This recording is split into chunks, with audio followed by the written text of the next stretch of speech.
Welcome everybody to the Morning Update Show. I am your co-host, Trey Holiday. And y'all know I got to throw it over to my co-host with the mostest, Big O. Happy Monday, Big O. How are you? Man, you throwing it quick. I'm good, Trey Holiday. How are you, man? How was your weekend? I had a great weekend. My son turned 7 this weekend. So shout out to Johnny. He spent a Happy great birthday, weekend. Johnny. Yeah, a great weekend with his friends and family. So much love this weekend. How about you, O? Kind of an uneventful weekend. As usual, it's always something interesting going on. So, you know what I'm saying? And we'll get a little into that as well. But, it was a pretty good weekend overall, man. This weather is just blah. Yeah. Seattle for us. I mean, we're used to a little bit of sogginess, it's all good. This is true. We're joined this morning by Justin Carter of CapitolHillSeattle.com. It's been a long weekend, Justin. I ain't got no sleep. I hope you did. Not much. These COVID days definitely mess with your sleep patterns. Twitter's very interesting around 4 a.m. I remember them days, man.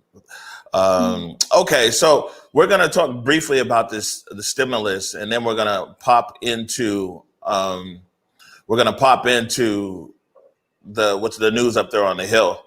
So basically right here, they're saying COVID-19 relief package, $600, stimulus checks, $300 bonus for federal employees, benefits and New Deal. So stimulus package would send direct stimulus payments of $600 to individuals. Half the amount will be provided in the first round of checks that went out in the spring. Eligible families will receive an additional $600 per child, which is $100 more than Congress gave families in the first round. And the jobless would receive $300 weekly federal enhancement in benefits for 11 weeks. Now, you talk about Twitter. I know Twitter is saying that this ain't enough. Yeah, no, it's $600. Some countries, that's what they're giving citizens every month. Some places it's almost what they're giving them every week if they didn't have a job. And so, we do things a little different here in America. Good luck, everybody. Trey Holiday. Yeah, absolutely not enough. And this is when we're talking about, throwing, stones at something that needs, boulders and bricks. This is not enough for those families that are, definitely those that are the working poor. We see a lot of times that, unfortunately, America doesn't always get it right. You're absolutely right, Justin, that there's always going to be another country, unfortunately, that's doing it better. I mean, that's what we've seen in the history. So again, I know that, this is some relief, but it's just not enough, y'all. Yeah, I know some members of Congress, one of their concerns was that if you give the American people money, they're not going to want to go to work. But man, I mean, like $600, people want to go back to work. If it's like $600 or go back to work, people want to go back to work. So, there is one thing in the package that I haven't really looked deeply into it, but I know that it's there, and we'll be writing about more, and I'm sure you're going to hear more about it. Is that the efforts to kind of there's billions of dollars in this for independent music venues and movie theaters and those kinds of spaces, and all the strings that are going to be attached to that kind of money. I still don't understand all those details, but folks like Numos and those kinds of places have some reason for hope this morning now that this package is out there, and we'll be talking about that more in the coming days. Well, that's good stuff. At least they might be able to get some relief. Moving on here, Capitol Hill. So what we're doing, I'm gonna put up this headline here, and then you can tell us a little bit about it. And then we got a video, Justin, and then we'll talk about that as well. So from CapitolHillSeattle.com, Ken Anderson sweep. Day 3, this was last night, so I guess today's day 4. 11th and Denny gunfire, pre-sweeps, Molotov cocktail attack, a sad update and park overdose, and then update, Antifa soccer arrest. And what we have is video here, this last part here, where they're saying Antifa soccer arrest. What's that all about? Yeah, all those public safety issues, and what we're talking about this morning is a game of people on the field inside the park that is technically closed among a lot of other people who are using the park. And Seattle police showed up Sunday night and contacted the group and if there was some disputes and allegations of spitting and someone taken into custody, and then all hell breaks loose. Cops everywhere, big crowd. People are saying all over a soccer game. Other sides saying that these guys are out there to draw a foul. Person ends up at the hospital, and a pretty serious situation ensues. And now we're talking about Antifa soccer. All right, here's a clip right here. This is from Future Crystals from his Instagram stream. Get to the donuts, do some calisthenics with us. Come jump these guys.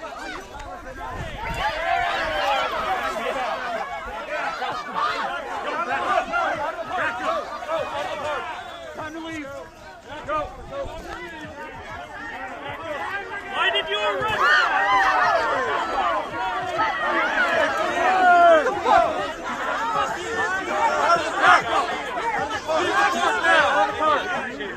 Right now, out of the park. Out of the park. I'm leaving.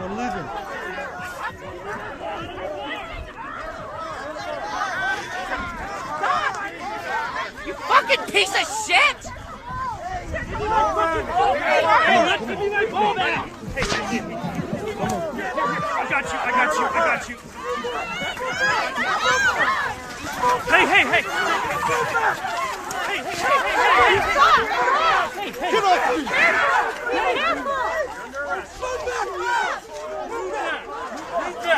Come on, I'm helping her get out.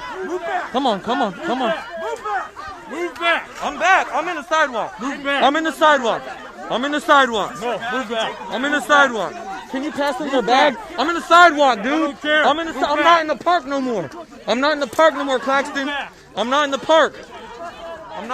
Dude. You see me filming? I got my hands out. I have not been aggressive to you at all.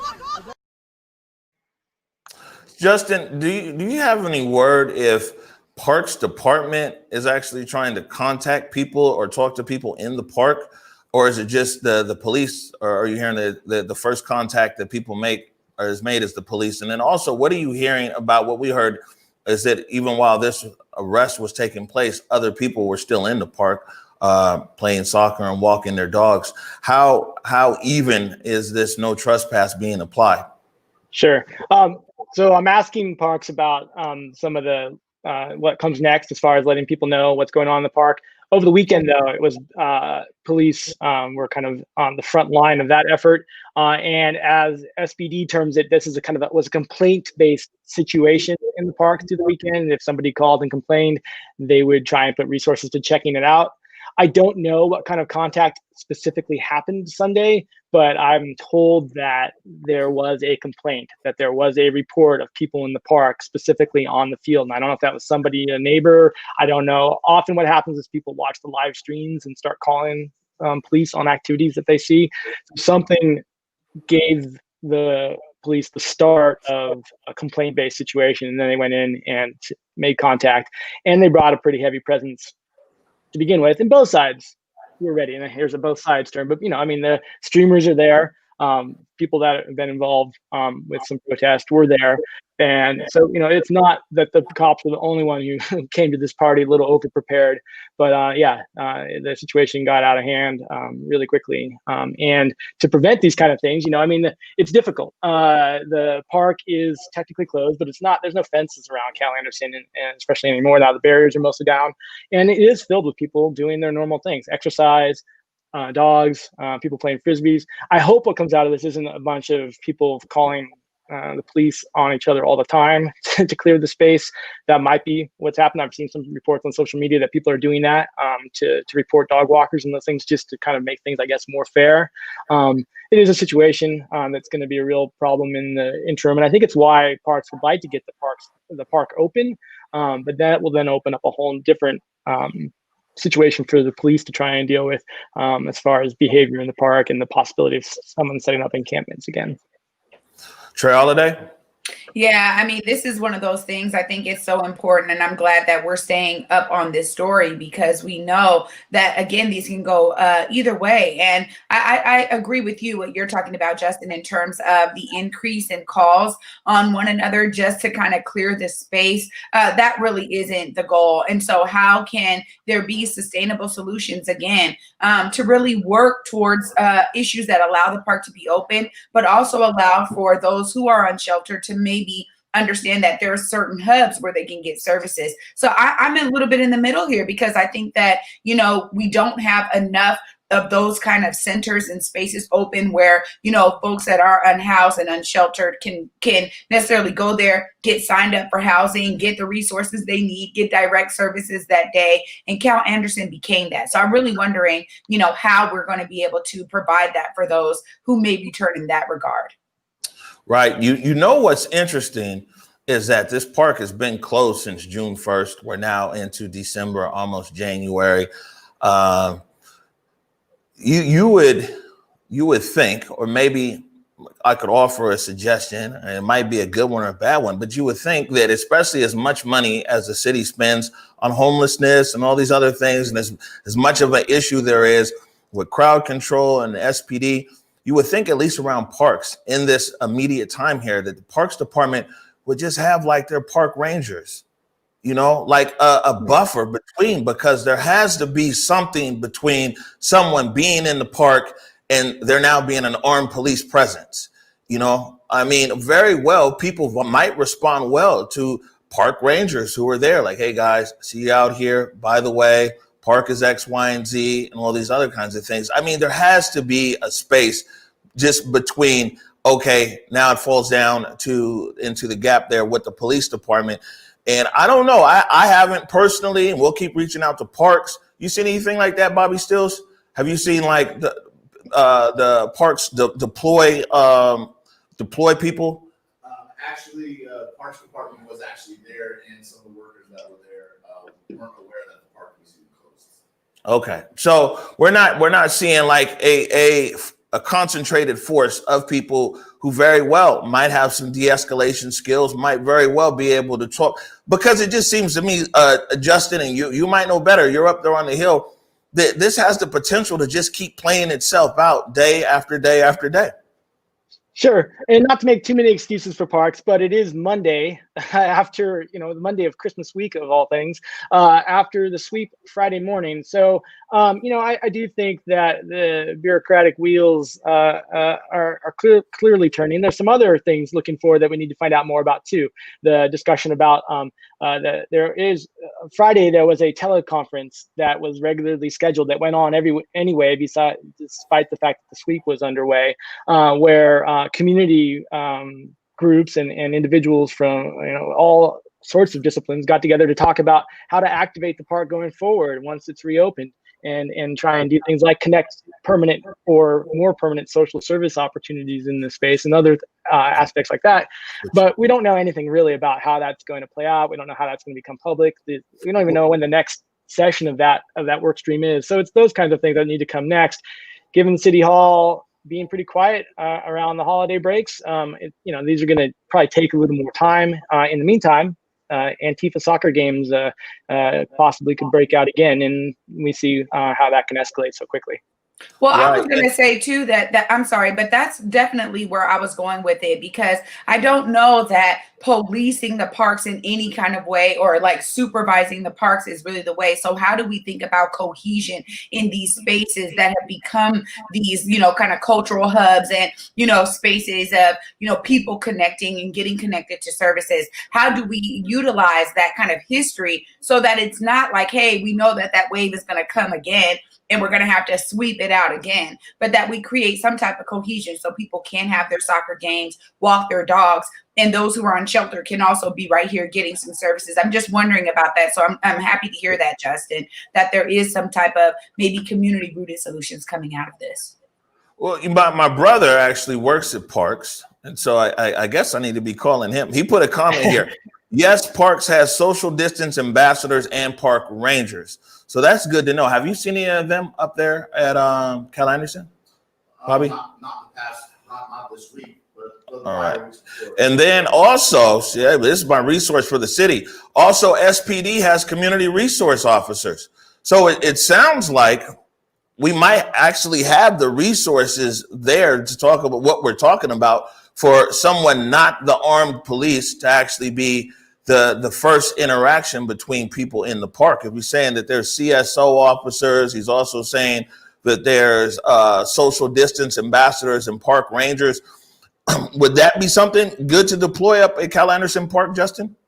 Sure, that'd be excellent. And it goes to one of the biggest roots of the problems from the summer and what's going on in Seattle. And that's how police resources get deployed on the ground. We don't still know specifically how the East Precinct was cleared and left. And that's, people are almost sick of hearing about that, but it embodies this idea of how do we decide that those community resource officers are there as a first point of contact after we've swept a park. That's a weird rule set to have. It requires almost like the bureaucracy to move above itself and have some real people involved in the cogs that get turned to make these things happen that say, this is the right way to do it. Let's put these resources there that will help make this a more peaceful situation.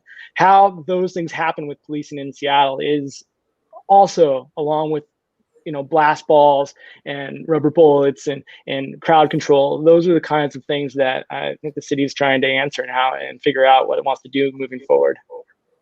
Right. And what we're seeing here in the comments goes also back to what we were talking about at the start of this. People are saying like, well, people were in the park the whole day and the police showed up once this group showed up dressed in black, the Black Bloc, and started playing soccer in the park is when there was a police presence, which now calls back to how people, well, we said this the day of the sweep, though. The day of the sweep was like, man, you know what? This was pretty easy for the SPD to sweep people out. But the difficult part is it was going to be their job to secure the park. That's like, it's almost an impossible task if they're supposed to secure the park. And now you run this issue here where people feel like they're not securing it equally, where other people are able to be in the park. Some other people are not. And I mean, something like yesterday we see as one of the end results.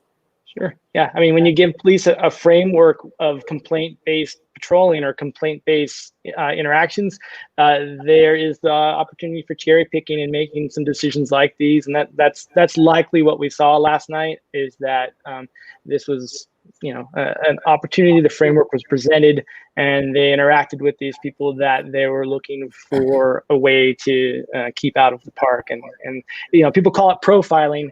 That suggests that police are waiting there and watching for these, and there might be some of that kind of overwatch of the park, but there was some trigger here, and that is a question I want to go back to police about, is to find out a little more about, okay, does this mean a neighbor is calling, or does this mean that like Parks is telling you? Is that the complaint in this situation? We don't know that yet. Right. Yeah. Go ahead, Trey. No, I was just going to say, I think it is important to understand that direct call and like where is the nucleus of all of that? Where did it really kind of resonate from? Because I think when the general public sees those kinds of interactions again, it just makes people feel that even in this climate, that's the approach they take. And how can we ensure that things stay peaceful, right? Or that they don't have to actually accost those who are out there at the park. So I think that there's just like the way I just saw that visual, it just looked again like what's going on here. And even when people are trying to utilize their voice in a peaceful way or utilize their bodies in peaceful ways, how can we ensure that peace is really what is resonating? But when I see a video like that, that's not what resonates. We got to remember the jails are turning away people for trespass. I think this one was, it wasn't quite, one was assault on an officer and the other one was obstruction of justice. That might be booked in, but like trespassing charges, the SPD took people down there the other day on trespassing charges and all the jails denied them. They're like, man, we're not going to book anybody on trespassing, during COVID. I will say this. We've reached out to Rachel Shulkin, who is the public information officer at Seattle Parks Department, to come on and talk to us about what's going on there. No yes as of yet. At this point, though, it would be really good to talk to the superintendent. So if we could talk to the superintendent of parks, because these are some interesting things and comments that are coming up here.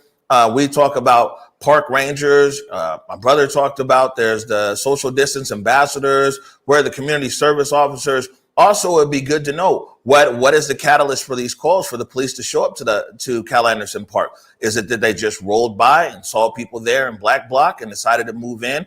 Is it because a neighbor called and the police are responding? Is it because Seattle Parks Department called and the police are responding? So lots of questions here. We're going to reach out to the superintendent of parks over there at the Seattle Parks Department and try to get some additional information. Any other comments on this before we move on to the next story? For sure. I mean, Rachel is going to be maybe the busiest person at the city this week. Sorry about your inbox, Rachel. I've already filled it up this morning. The thing that I think we need to also remember, though, is that the discussion around homelessness and solutions gets a little lost in this fight over the sports turf on Bobby Morris Playfield. And, you know, I mean, in some ways it's related that this is an example yet of the selective enforcement. But it's so tangential, and there's like funny logos of the new soccer team and Antifa soccer jokes that I don't want to lose sight of the more important issues around. We still need to figure out how to offer services and shelter to the people that this fight is about. Right. And in that press release that Rachel Shulkin put out, she mentioned in there that the city is working, what'd you say, in some kind of program to be able to provide services. So it'll be interesting to find out more about that and what that looks like. And it very well might be a similar program to what these people were trying to do back in August. They were trying to make contact with the homeless and then find resources for them. So interesting to see what they say. Trey, any more thoughts on this?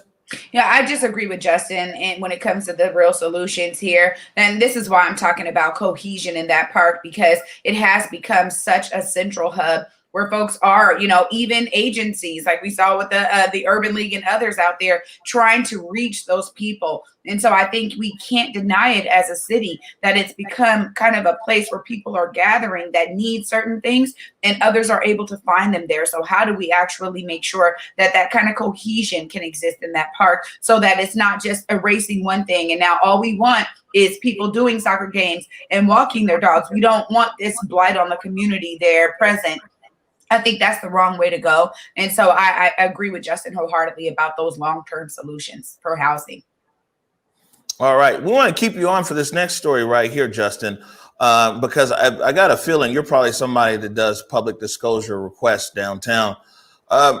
This is the story here of Herbert Hightower Jr. And actually, we're going to have a full story on this tomorrow. You can read this here. This is an op-ed in the South Seattle Emerald written by Castile Hightower, which is Herbert Hightower Jr.'s younger sister. Herbert Hightower Jr. was killed by the Seattle Police Department 16 years ago.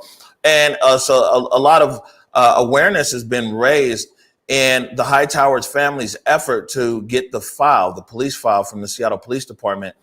And it got elevated to an even higher level when Russell Wilson a few weeks ago wore some cleats in the NFL game that actually had Herbert's name as well as Charlene Lau's name on his cleats. And that elevated both of those names to a national story. You read the LA Times, New York Times, people talking about Herbert Hightower Jr.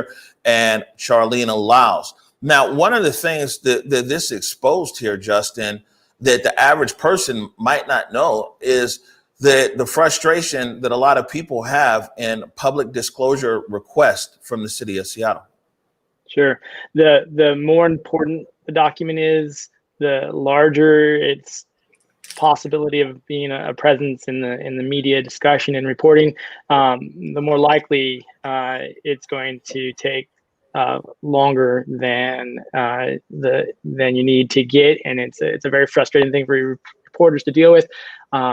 I've shifted and tend to ask for smaller things that I can get faster, that give me only parts of the answers I need, because then at least I have something to work with. But it's a barrier that has a lot of reasons, things like COVID, and also things like, not necessarily always intentional, but at least a kind of a bureaucratic result of delaying controversial or really heavy, important pieces of information until the news has a chance to fade in the story. Sometimes I think can fade away. Right. And now I've been in communication with the Seattle Police Department, and they sent over some information. And like I said, I want to put everything together. I did a 20-minute interview with Castile Hightower yesterday. So I want to put everything together in context. One of the things that we're finding out is what the Seattle Police Department is saying in a letter that Chief Diaz wrote to the city council on December 4th is what he's saying is, one, they have to do all of OPA's PDRs. And then also that their staff is basically overwhelmed with the requests keep increasing by 10% year over year, and that their department clears more requests than any other department in the city, but that they're jammed up, and that also they need more manpower, more PDRs clearing. That's what the Seattle Police, and we'll put the actual text in there tomorrow, but those are the obstacles Seattle Police Department is stating. They're also saying that there's a law, the public disclosure law, that says that they can't fill a request out of order. So basically what they're saying is that Hightower's request cannot jump someone else's for expediency. And so we follow up on that as well. Yeah, I'm not an expert on the out of order element, but I have had requests filled out of order. So I'd be interested to learn more about exactly how that's being applied in this situation. But this is it goes to, I'm sorry, it just goes to a larger issue about families who are asking for answers when it comes to their loved ones dying in the hands of police. We've seen this time and time again. I'm so glad that Converge is actually covering this story. I know I've been in part of this as, you know, the Russell Wilson Foundation reached out to King County Equity Now, and we said, look, we need to actually make sure all of the benefits from the cleat sales goes to Herbert's family as they're building this case. And again, needing those answers. Right. And actually what I was going to say is during the interview, when I asked her the story of the timeline about Russell Wilson and the cleats, she had mentioned King County Equity Now. So my question to you was actually like your involvement in it. But I think that, or King County Equity Now's involvement, but I think that you just answered that question. So again, we have a story coming tomorrow. Like I said, I did a 20-minute interview with Castile Hightower. I've talked to the Seattle Police Department. I've talked to OPA. I've reached out to Council Member Herbold, sent the council member an email yesterday. I'm waiting to hear back from Council Member Herbold, but whether we hear back or not, tomorrow we're going to go with this story here on Castile Hightower. You can read what Castile is saying in her own words there on the South Seattle Emerald.com. Before we take a break and cut you loose, Justin, is there any other news that people should know? It's a holiday week. It's quiet. We'll have a little bit of stories about the neighborhood. There's a great project to recognize some of the history around women and voting in the nation, the history of the suffragists, and some of them that live here permanently in Lakeview Cemetery. We'll be talking a little bit about that in the week, and taking a quiet weekend, hopefully, keeping our eye on things, but hopefully everybody has a chance to get some rest and if not see some family and friends and have a little bit of a nice break. All right, Justin, appreciate you. People can make sure and go to CapitolHillSeattle.com, and you can also follow Justin on Twitter. Yeah, you be tweeting, fam, at J Seattle. That's it. Cool. Thanks a lot, guys. Happy holidays. All Happy right, holidays. we're going to take a short break. The news and headlines return when we come back. You're watching the Morning Update Show. My parents coming over here as refugees meant that they didn't really have anything when they came to America. Having reliable healthcare and having a reliable doctor was really important. Cộng đồng của tôi, trạm y tế của tôi. 我的社区，我的诊所。Mi comunidad, mi clínica. بلشدة هي بقارها. My community, my clinic.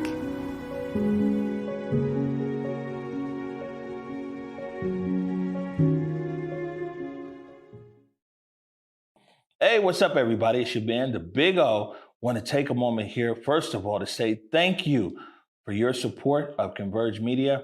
We definitely wouldn't be here without you.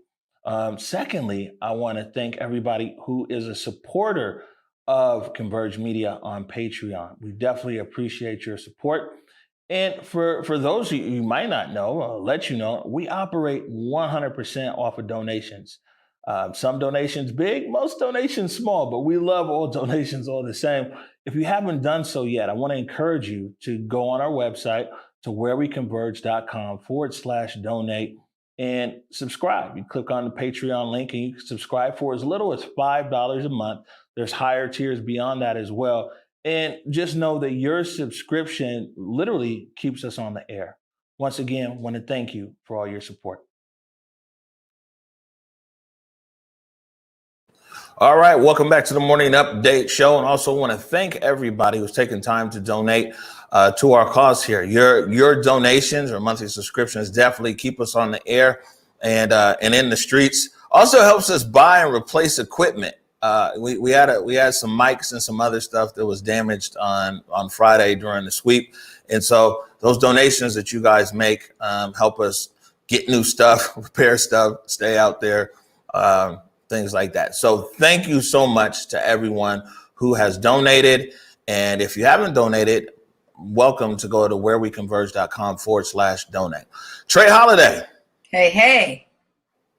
Man, I'm looking in the comments here. It would be I think it would be a service for the city of Seattle for the superintendent of parks to sit and talk to us and just have a real discussion, because we're hearing one thing kind of from the city and we're hearing something else from the ground. And, the buck stops at the superintendent. And so it'd be interesting to know, like, hey, we have deployed our social distance ambassadors there on this date, on this date. We have sent our park rangers here on this date and that date. We have tried to do X, Y, and Z. How proactive Parks has been. Parks might have been hella proactive and it didn't work. And so now they're like, hey, here's the police. Or they might not have been proactive at all and just called the police. But, we want to hear that from the top. Yeah, absolutely. And that's what this platform is all about. I mean, I think anybody who's in those kind of leadership positions should want to utilize the opportunity to come on and actually talk to the public. Again, when we think about reports, I talk about these city departmental heads all the time, because you run an entire department.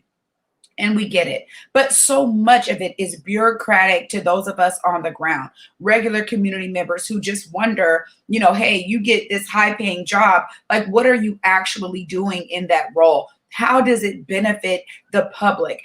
Because these are public roles. So how is your authority benefiting the public? And I think there's plenty of opportunities. This is a huge one for someone like the superintendent to come on and really build that rapport with the people. We saw Chief Scoggins do this, and it really does bring about a different kind of dynamic when we're talking about those who have the authority to do things and those who are on the ground wondering what's going on. It just really ties everything together. Oh, so I agree with you wholeheartedly there.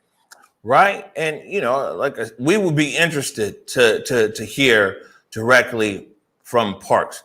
And the reason why this is a national story. So it isn't like, this is some small whatever. And even in that case, it would still be good to hear from the director, the superintendent over there at Parks. But, we want to hear exactly what's going on. And really the people just want to hear. The people, these releases come out, but it's nothing like someone talking and speaking and answering questions. I think people know coming here on Converge, definitely get a fair platform to be able to discuss the issue. And man, let's have a conversation. Let's get down to the nitty gritty. But most importantly, it would be great for superintendent to come on and so we can have this discussion and move things forward. Nothing's moving forward right now. I mean, Parks is moving forward their way. Some other people are moving together another way. It'd be interesting to see at what points. There's got to be some points of connection around here. And like I said, through communication, we can solve anything.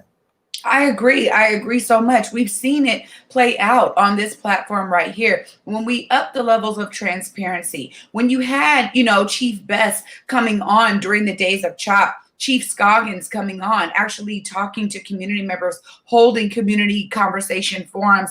This is what the people want. Ultimately, what happens in backdoor deals or, at City Hall and at this particular place, that is not transparent enough for the people. And ultimately, I think the people would be so thrilled, honestly, to begin to build that relationship with some of those department heads. We feel, again, I mean, Human Services Department, Parks, there are so many other departments that are involved in this, especially those who have been charged with, homelessness, keeping our parks safe. That's something that we should actually be in tandem working together on, not be in these different silos. And people want that transparency, they just do right now. All right. Well, let's see if we can get a hold of someone at Parks, and we'll continue this conversation, not only just for this sweeps and SPD, with the larger issue that's out there is homelessness in the parks in Seattle. So it'd be great to kind of hear their plan over there at Parks moving forward in 2021. Trey Holiday. So this right here, you can find this on our partner, the South Seattle Emerald. And there's a lot of research done about the inequities that Black people are facing. And so 2 associations of Washington business executives, Challenge Seattle and Washington Roundtable, partnered together to publish a report on structural inequities facing Black Washingtonians. From this report, the data confirmed that Black Washingtonians experience inequity in all aspects of life. Damn. I mean, I guess we didn't really need the report to say that, but there is clear and compelling evidence that racial bias and structural inequities exist in our country and our state. To combat it, they're saying that we must all act together. If you look at this, so it's Black Americans compared to white Americans, 2.3 times as likely infant death, 1.9 times higher chance to die of diabetes, 2.7 times higher to be searched during routine traffic stop, 3.7 times higher suspended in K-12, 7 times higher incarcerated as an adult, 5.2 times higher denied a loan, 1.7 times. I mean, this is depressing to look through it, but I mean, it kind of is what it is. This report you can find up there on the South Seattle Emerald. Actually, this analysis broken down by Kevin Schofield of SEC Insight. 1.8 times higher identified as a victim by the child welfare system. Man, you see this, Trey Holiday? Yeah, I mean, this right here, this is exactly why this one graphic right here explains so much. This is why so many organizations are on the ground to fight for the solutions in a lot of those sectors, because what has been there for us, whatever governmental agency, whatever department is supposed to be doing this work, unfortunately, we still see those numbers.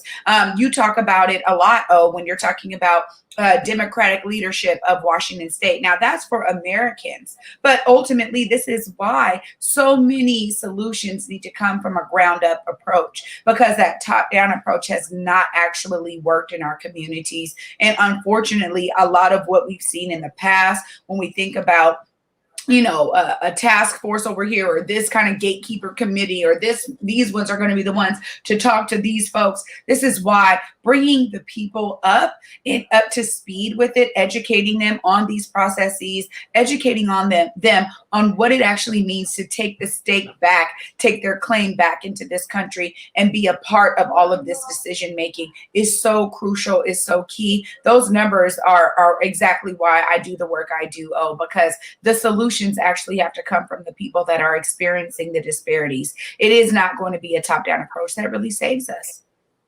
I would agree on the top-down approach. Maybe hasn't been working for Black people here in Seattle, King County, in the state of Washington.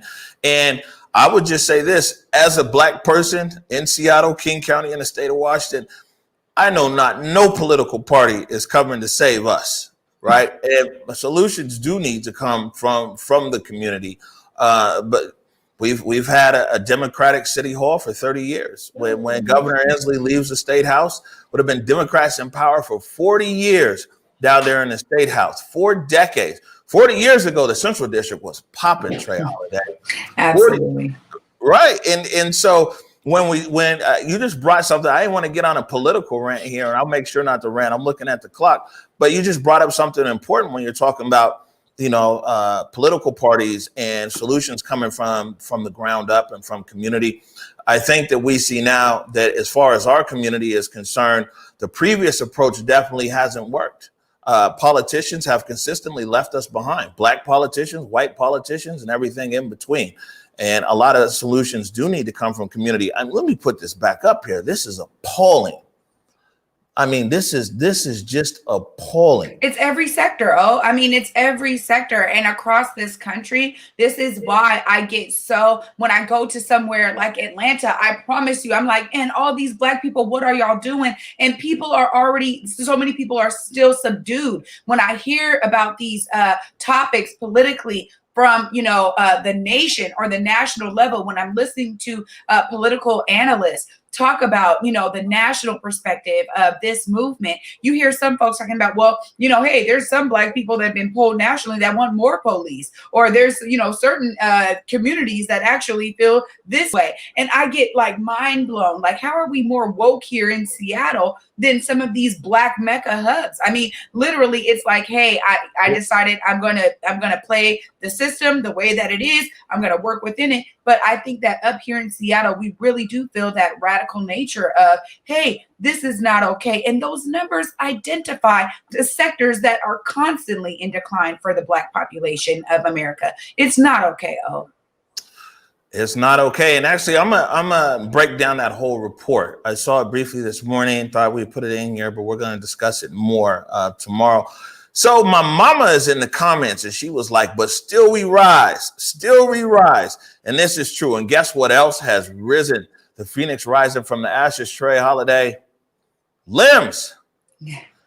Her story. I knew you. Bring up Trey Holiday's smile, please. Can you bring? Oh, I got the overlay over here. Can you bring up her smile? I knew we'd get a big smile out of you when we talk about LEMS. Let me put this back up here. This real quick. LEMS, located on Rainier Avenue South in the heart of Seattle's Columbia City neighborhood, is known the Life Enrichment Bookstore, has reopened its doors. Founded by Vicki Williams over 20 years ago as a bookstore and cultural hub for people to gather, it's one of 2 Black-owned bookstores in the state of Washington. According to the Vanishing Seattle blog, which they detailed, LEMS has created an environment for local community to come together. It held space for African church services, recovery groups, job training, and formerly incarcerated folks. And holiday as Kwanzaa bazaars for Black-owned businesses for many years. Dr. Maxine Mims facilitated a monthly community gathering at the bookstore to teach Black history. I know that smile is still, where's that smile at, Bay Holiday? Tell us about LEMS. Oh my word, this definitely makes me happy because again, such a fabric of our community, again, such a cultural space, a cultural hub. I first walked into LEMS and went to Critical Conversations a couple years back. And let me just tell you, when you talk about this unapologetic Black-led space, that's like, look, we are here for our people. We're here to bring connection. We're here to do an intergenerational dialogue about the issues that we're facing and begin to strategize and be uplifted by one another. I mean, your mother is a staple there. And I will just say that it is one of the greatest ways when we talk about our elders being such a fabric and a crucial part of how we do this work. It is literally because of a space like LEMS that we have that opportunity to even bring that space into the digital forefront when COVID hit, so that people can stay connected to this amazing space that Dr. Mims, Don Mason, Reverend Walden, Patricia Valentine, Kabibi Monet, so many, or Dr. Arunga. I mean, just amazing folks that are in our community have really cultivated that space. And it's just a thrill for me to see that space reopen and for it to get invigorated, for folks to understand what they can get there. Still amazing books in the space and just so much great history. Oh, I mean, it really is one of those cultural hubs. If you have never visited LEMS, if you've never purchase a book from there, please think about that as one of your holiday stops this year. Amazing space. Yeah, we got it. So let's challenge our viewers. LEMS is back open. It was so depressing when LEMS closed. They've got it back open. Let's make sure and keep it open. Morning Update Show viewers, you can read more about LEMS. Go to southseattleemerald.com. They've got an article on there. Congratulations, the LEMS Bookstore back open, serving the public and serving our community. And, you know, we've got to keep the good news going. We talk about philanthropy, and a lot of times people who look like us don't necessarily make the front page. Here is former city council member Bruce Harrell and his wife. They donated $100,000. Let's say the University of Washington announced a $100,000 gift from UW Regent, Joanne Harrell and her husband, former longtime Seattle elected leader Bruce Harrell, benefiting the Consulting and Business Development Center at Foster School of Business. The Joanne and Bruce Harrell Family Endowment for CBDC Student Engagement will support the work being done by the center staff, faculty, and student consultants to provide engaging business from diverse communities with access to skills, tools, and knowledge that will facilitate economic success, job creation, and wealth. First of all, Trey Holiday, looks like the Harrells is balling. They dropped 100 on her real quick. Well, you know what? That's what you can do when you work hard, man. And that Harrell family, Bruce Harrell, his wife, they have worked hard for what they have. And honestly, a real staple in our community. When we talk about, again, having the cultural representation of greatness, this is what we're talking about. Because who doesn't aspire to be able to give $100,000 to, a school of their choice, to an initiative, a community grounded, thing of their choice? I mean, this is amazing. And again, I love when we can uplift and highlight the amazing things happening, because you're right. So the news gets so whittled down. So I love this, because this is really a facet of the beginning of the Morning Update show, is really showcasing this brilliance within our community. And that story, these last two stories of LEMS and the Harrell family, reminds me of that. It's great to be able to celebrate our folks. It also shows that philanthropy can also look like us. Well, keeping the good news going, Naomi Ishizaka, a fellow Bulldog, talks about communion. We can't get enough of communion. So Black residents got pushed out of the Central District. Now a Seattle Soul restaurant welcomes them back. You can check that out in the Seattle Times. Chef Christie, these guys, communion. This is really what you see when you're just good people and you do good stuff. The time you need it the most, all that good comes back. It's so much love and positivity surrounding Chef Christy Brown, Damon Bomar, and Communion Restaurant. Absolutely. I mean, I love this because my girl, it was in town, Kalana Barfield, and she was able to go by there and found Damon, and they were able to strike up an amazing conversation about, him being a Howard grad and her being a Howard grad. And again, it's those connections. And then she's like, look, y'all, please go celebrate this restaurant, go support it. And that's what it's about. In our community, we're able to begin to uplift the spirit of our community. And that makes me very happy. I mean, you seeing it on people's social feeds. You're seeing them post pictures of all the amazing food that they're ordering. I mean, I have been seeing it flooding my timelines on social. So I just love the swell of acceptance, the swell of support that has come into community. It's so well deserved. All right, and we're going to keep the good positivity going in our community here. So last is a video clip, and we come back, we got Nikki Barron with the COVID numbers. So we better end it positive here because we already know what the numbers look like. Yesterday, I was up there on Yesler and the former Yesler Terrace. That's a whole nother story. But To Go Coffee is there, and a group called Peace Peloton. They'd actually coordinated a pop-up event right out in front of To Go Coffee on Yesler. And there was quite a few local artists. We saw Soma there. We saw Stephanie Morales there. We saw Joy with Hella Black Books. And I talked to the director of Peace Peloton. His name is Doc, and he gave me just a short tour and broke down what they were doing there yesterday. We're going to play this, go to break, and we're going to come right back with Nikki Barron, but we're keeping it positive. My name is Doc Wilson. I'm the executive director of Peace Peloton. Okay, Doc, can you tell us what's going on up here today? So we decided to invite some of our cycling friends and develop this community around a Black-owned business, Togo Coffee, owned by Brian Wells, and also invite makers and creators to sell their wares and present their crafts to individuals who wouldn't otherwise know about their business. So that's what we're doing. Right, so this is raising awareness around, small local businesses that come over here, they can pop up, drive some traffic. Yeah, our mission is economic reform for Black people. How's it working out for you so far? It's working real good, man. Yesterday we were in Columbia City. A couple of our vendors said they sold out of all their products. That's what we want. We want to bring awareness. We want to pump some business into our communities, and we want to have fun doing it. So people are here having fun. People are making money. It's the holidays. We're doing our thing.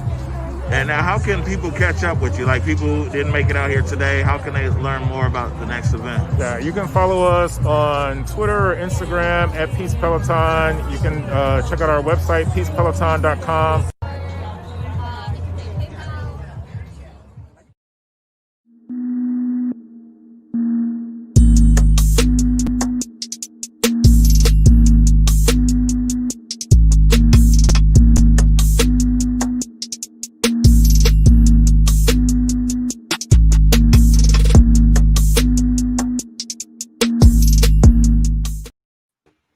All right. Whoa. We need some elbow room around. There we go. All right. Welcome back to the Morning Update Show. We're joined now by producer Nikki Barron, and it's time for the coronavirus update. What you got for us today, Nikki? Yeah, happy solstice. It's our winter solstice today. Oh, yeah. We got our superpowers last night. That's a different conversation. All right. Well, let's jump right into the numbers here. So confirmed cases have risen to 214,466. Probable cases, which is a new number they introduced last week, which basically when somebody gets the blood test that says they have antibodies, but they were never counted for a positive test result, they're getting counted here. So our probable cases are 8,134, bringing our total cases to 222,600. Hospitalizations have hit 13,391, and our deaths have hit 3,104. I don't have the difference between last week and this week because we didn't hit the coronavirus update on Friday due to the special episode covering the Cal Anderson sweeps. But I do have our readiness numbers for you. So our goal is to keep our ICU beds under 80%. This is the highest that we've seen it since the spring. We're at 84.2%, which was expected due to the Thanksgiving holiday where people gathered in groups and spread it that way. So, yeah, this was definitely expected. Hospitals are, they're over their goal. So yeah, we've just got to stay home. I hope this is a learning experience, not to gather, because what we were seeing what happened with Thanksgiving. We're about to hit Christmas. So yeah, something to keep in mind. What is it? What are things looking like nationally? I mean, do you know? I know I'm kind of putting you on the spot, but how are we comparing to what's going on nationally? Because I know you talked about in Abilene, your hometown, Abilene, Texas, they were at 130%. And there's people in the hallways and some everything else. What is Washington kind of looking like compared to some other places? We're not the worst place, which I think is a blessing and a curse. It's a blessing in that, we're not losing as many people. Our hospital systems aren't as stressed, but it's a curse because I think people sort of forget that we're part of this, major pandemic because our numbers aren't as high. We're not in states, that are seeing those situations where patients are being treated in hallways and people being intubated in the emergency room. So it's kind of a catch-22. But yeah, we are faring really well. There's only a few places that are doing better than us. And those are places like Hawaii, where it's an island and can be really controlled, stuff like that. I saw in the Seattle Times, we'll talk about it tomorrow, or maybe later on tonight, 6:15 p.m., is that Eastern Washington actually has like one of the highest rates and highest mortality rates and some everything else per capita in the state. They were talking about Grant County, which is over there. That's where Lake Chelan, Soap Lake, things like that. Man, the rates are like through the roof over there. Yeah, with the politicized nature of mask wearing and the coronavirus as a whole, you tend to see areas that are predominantly conservative having the highest numbers of spread, hospitalizations, and deaths. Unfortunately, that's, Washington is sort of split by the mountains. We have the Western Washington, which tends to lean more liberally, King County, things like that. And then Eastern Washington tends to lean conservatively. And yeah, we're seeing that trend nationwide. The conservative areas do have higher rates of death, higher rates of hospitalizations due to the politicalization of mask wearing. All right. Got anything for Nikki Trey? No, I was just, thank you again for reporting on the numbers. I think when you talk about where we are in the nation, it's great to understand that. I do feel that, I was going to be asking about the mask wearing. I mean, that was the initial thing. Like, hey, we can still just be wearing these masks. And I think that people I'm seeing more and more of those N95 masks out there. I just was wondering because people are really gearing up. It just feels like over here in Washington have a good system going that's working well, as long as people adhere to it. Right, Nikki? Right. Yeah. The science is in. There's no dispute. There's no room for interpretation. Masks work. Even a cloth mask works really, really well. As well as social distancing, increased ventilation. So the science is in on that. Really, at this point, it's whether people are choosing to believe in science or not. All right. We'll catch you at 6:15 tonight, Nikki, for the coronavirus update show. Appreciate you, as usual, bringing these numbers. We get a lot of messages from our viewers talking about how much they appreciate your updates. So keep it up. And everybody out there, make sure and catch me and Nikki Barron tonight at 6:15 p.m. We're going to take a short break right now. Morning Update Show continues.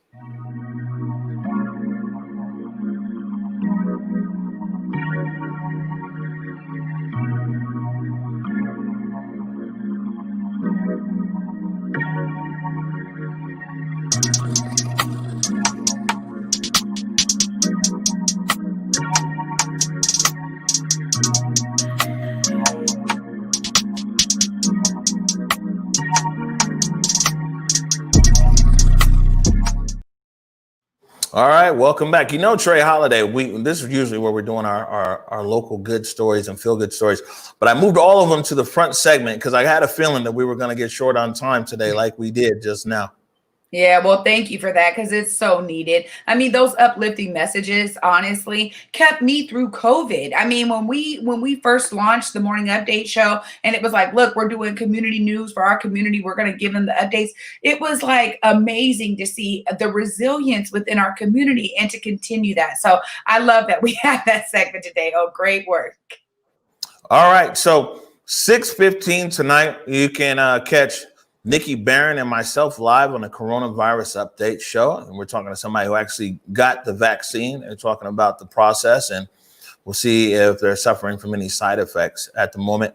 And then tomorrow, 11 a.m., we're back here and we're diving more into the story around Herbert Hightower Jr., his killing back in 2004 in the hands of the Seattle Police Department, and the family's quest 16 years later to get more information from the Seattle Police Department about what happened there. We're also going to be going more into this study about inequities that are impacting Black people here in the state of Washington. So until tomorrow at 11 a.m. Peace. Peace. Lift every voice and sing till earth in heaven ring with the harmonies of liberty. Let our rejoicing rise as the listening skies. Let it resound loud as the rolling sea.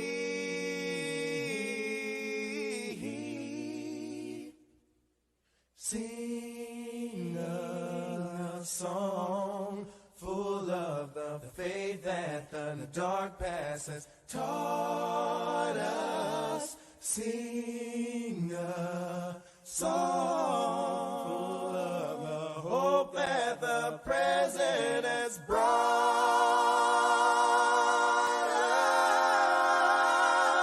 us.